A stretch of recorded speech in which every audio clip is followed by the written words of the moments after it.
First question, go. You know what, most fighters talk about, it's just another fight for me. For you, it's just another title fight, which is a weird thing. You kind of make our jobs harder because we run out of things to ask you because all you do is fight for the title and all you do is win. You guys are just looking for drama, that's your problem, but I never look for drama. That's true. You know, at the end of the day, you know, it's another fight, it's another title fight for myself. One of my coaches told me a great quote, forget his name, but he says, you know, don't celebrate when you're in the end zone unless you don't plan on being there again. You know, I plan on being in this position for a long time in my career, and yeah, that's how I answer that. You obviously had to get ready for him last summer for stretch before you got hurt.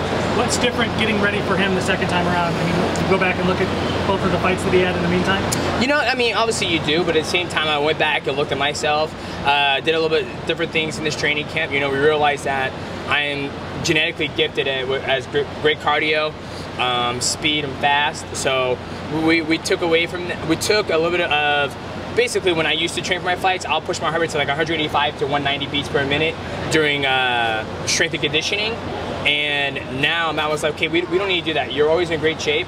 Let's focus more of your cardio and fight specific stuff. And we can do a little more heavy lift and all that stuff. So this time coming into the camp, you know, I was a little bit heavier, which Matt wanted me to be, just because I'm just a small guy at 125. What would Italian Silva's record mean to you? Oh, it'd be awesome, man. And, you know, at the end of the day, you know, Matt said another great coach. It's, you know, everybody keeps saying, you know, it's Anderson Silva's record, but it's not about chasing him. It's just chasing number 10. You know what I mean? Obviously, number 11 is the ultimate goal. But yeah, it would be sweet if we, you know, succeeded.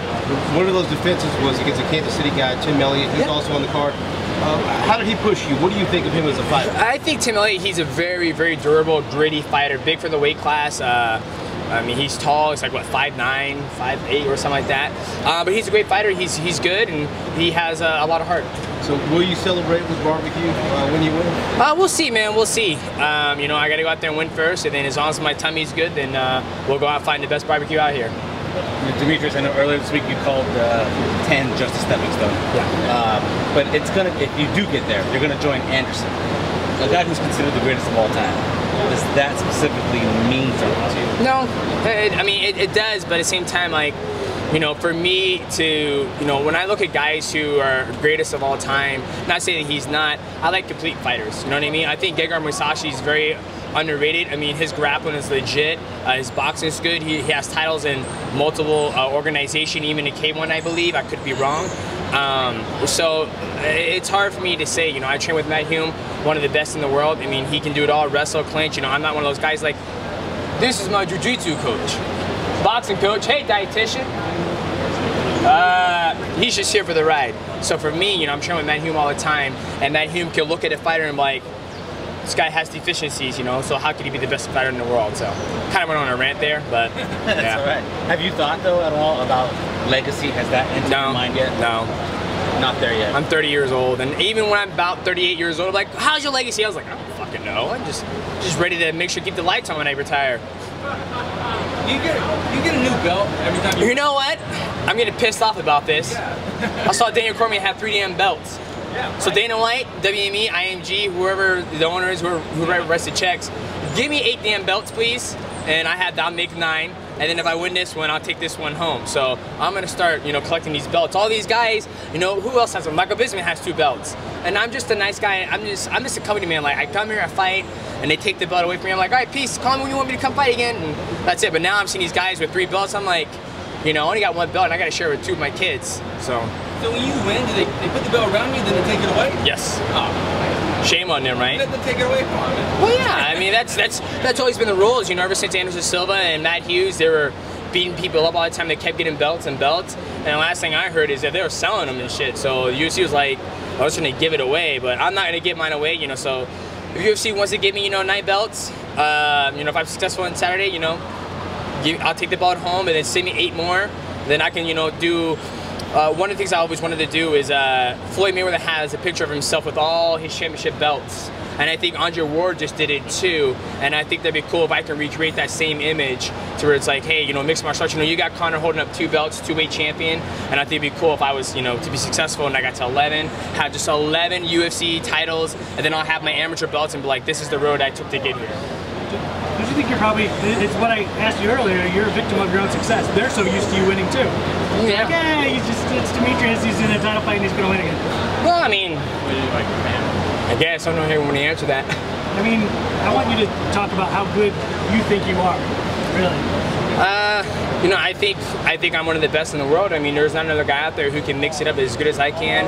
You know, I've been in fights where I've got dropped multiple times in a fight where guys, I mean, it's always funny because they look back at a Tim Elliott fight and goes, oh, that 1 minute and 45 seconds was the toughest test. I was like, you must have got about my first Dotson fight, my friend, or, you know, my Dominic Cruz fight, or my Brad Pickett fight. But, you know, I always remember the past and remember what I got to get here. And, you know, so like if I get dropped, I'll make adjustments. If the guy keeps taking me down, I'll make adjustments. So it's always about making adjustments, and I think there's not a lot of guys out there who can make those adjustments during the fight. So then is it important to you to be recognized as the best fighter pound for pound? That's up to people, you know? I can go out there and make a fucking porno, and they're like, this guy is legit. Pay-per-view numbers would be through the roof. I had the hottest woman up. Well, I have a wife on there, obviously. She's the hottest woman out there.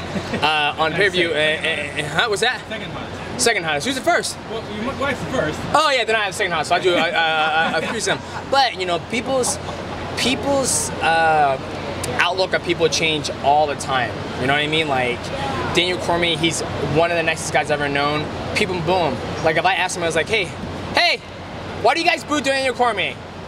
Do you guys boo him? No? You guys a fan? Okay, it's because Kansas City, you know, they like him. They know, they seen his, you know, all about that cake, all about that food, they sell the fried chicken, they reference whatever.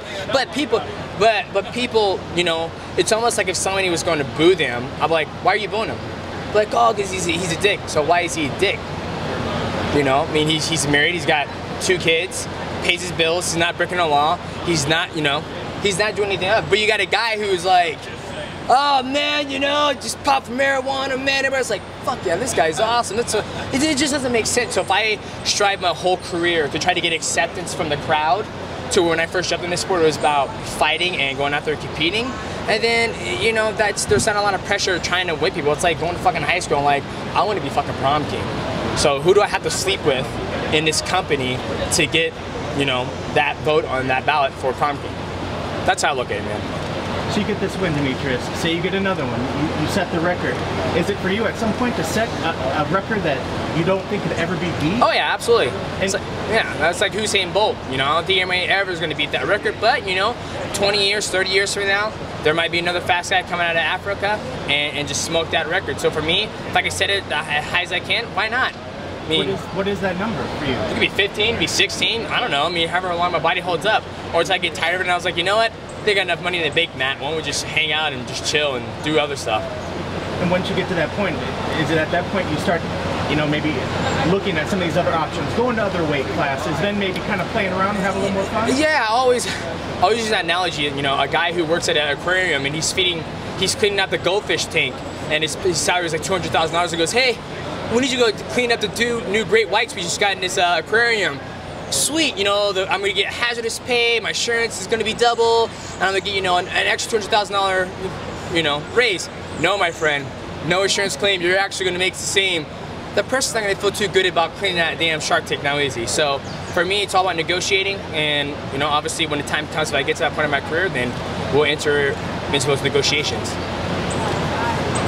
Anybody else? Anybody else? Okay, thanks. Perfect, thank you.